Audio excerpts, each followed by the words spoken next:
allocation of slots, of orbital slots for satellites, for 2 satellites. As we are here today, we can actually launch our 2 satellites. We have 2 orbital slots allocated to South Sudan. So that should not be a surprise to you. Other countries celebrate this significance. There are states, member states, that waited for more than 20 years to get a slot. This is an achievement to attest to what Dr. Roberto said yesterday. As we are here to supplement that, our sector now is encouraging youth in ICT and especially girls. And we sponsored 7 ladies recently to ITU to attend engineering mentoring conference. We are not just making policy statements, we are also taking actions. That is just to underline what Dr. Roberto said. To come to the topic of human capitals, and I will only pick, because I did not read the entire paper, but I will pick from the presentation made by Dr. Ali, which is quite very comprehensive. I will underline the reference he made to Rwanda in order to deliver my message. 1 child, 1 laptop. But what I would like to remind Dr. Alich is that Rwanda did not just do that leapfrogging. Rwanda invests in the core platform of technology, which is infrastructure. Recently, the government of Kenya, in the recent concluded elections, technology was one of election pledge, and President Ruto announced that his government, when elected, will build 100,000 kilometers of fiber optic to every home and every school and every state, which are known in Kenya as counties. That should tell us the foundations of technology. So when President Ruto goes on screen and said we are making money from Facebook and social media, he's not making out of empty, because he has put the prerequisite in place. The table where shows the investment that our country make in each sector. And I don't see that we have been shown any investment made in communication infrastructure. Our own television, SSBC, cannot be seen in Konyo. The same with our radio. If you don't have a satellite, and the cost of satellite, you all know, is not available to common South Sudanese. If we have a dream that we are going to go for election, I am waiting to see how you are going to reach your constituencies.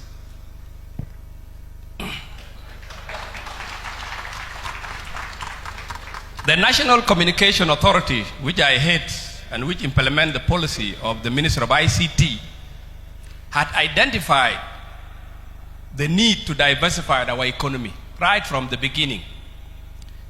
And as a supplement to implement the government policy of e-services, we immediately took the necessary step to lay the ground floor for e-government. We have used this term randomly for the last 4 days, but I would like to unpack it for you. What is e-government? E-government is when government uses electronics to deliver services to its citizens. But you must first have electronics. You don't have electronics, but you are preaching e-government. How is that possible?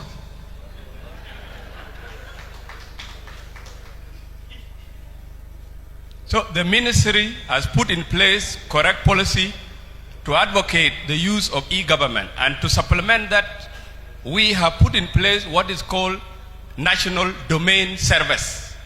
A National Domain Service is where the ministry created an email system and a website system for our country. These tools were not in place. We might have got political independence, but we don't have digital independence. That is why most of you in this room are using either Gmail or Yahoo. That is, you are covering yourself with a bed sheet borrowed from a neighbor. That's what it is. It's not yours. So whatever you send through those things cannot work. So we have put in place the platform for e-government. And this platform is a domain, a name given to us during independence, known as .ss. It's known as the top level domain because internet worldwide are given according to member state with their identity. We have been given an internet address for our country, but we never used it. We continue to use the borrowed one. So that is why our security was compromised constantly. That is why e-government could not take off. So the ministry has made it a mandate that we allocate every government institution a web address free of charge. This offer has not been taken up. I think only few states have now started and some ministries. And Ministry of Education is one of them, University of Juba and Ministry of Health. This is the beginning of e-government so that governors receive their notification by email, not by Gmail.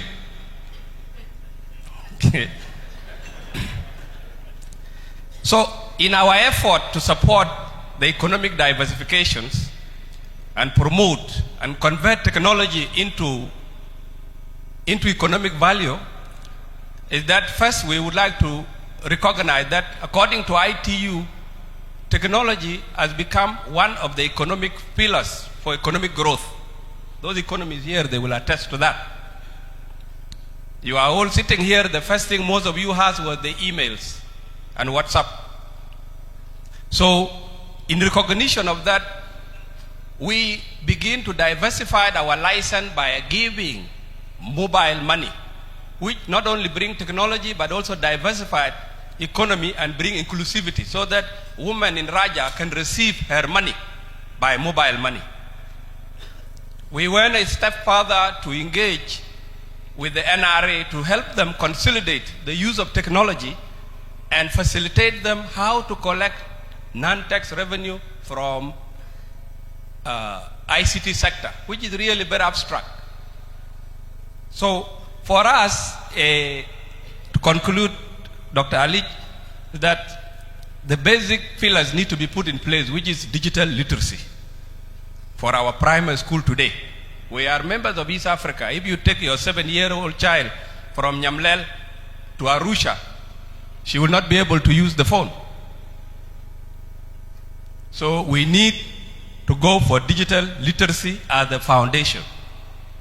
We need to invest in digital infrastructure, the telecommunication infrastructure and broadcasting.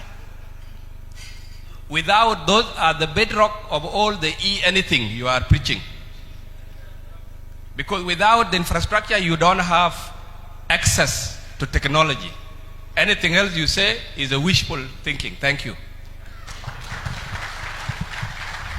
Thank you. Thank you very much. I would like to introduce two of our discussants who came after we have started.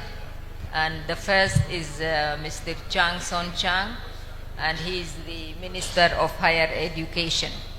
And then Mr. Kidienda Chong, who is representing the Minister of Health. Thank you for joining us. And now I give the floor to the Honorable Minister of Higher Education. You have the floor. Thank you, Moderator. Thanks, Your Excellency, the First Vice President and the Chair of this session. Yes, I'm sorry for coming late and also for missing the presentation which I am supposed to respond to. Nonetheless, I'll try to put some points through about the criticality of human capital. First and foremost, human capital is composed of three things. One, child, even before birth. Two, school. Three, health. These three components constitute the human capital, which is developed over time through your lifetime. When we talk about child, it means that we have to take good care of our children before even they were born.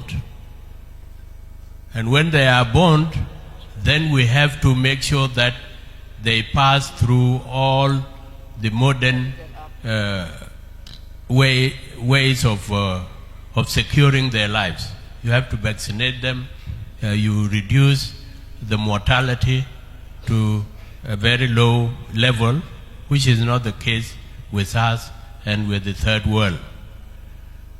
Then those who survive, they go to school, primary, secondary, until university education. To gain what? To gain that critical knowledge that is used for development. And when they are done, then you want to make sure that the workforce we have must be healthy to produce the goods, the services needed. Otherwise, if we have a low, if we don't have that quality, then even our production will be very minimal. So human capital refers to the knowledge, skills, and health acquired over lifetime and complements physical health,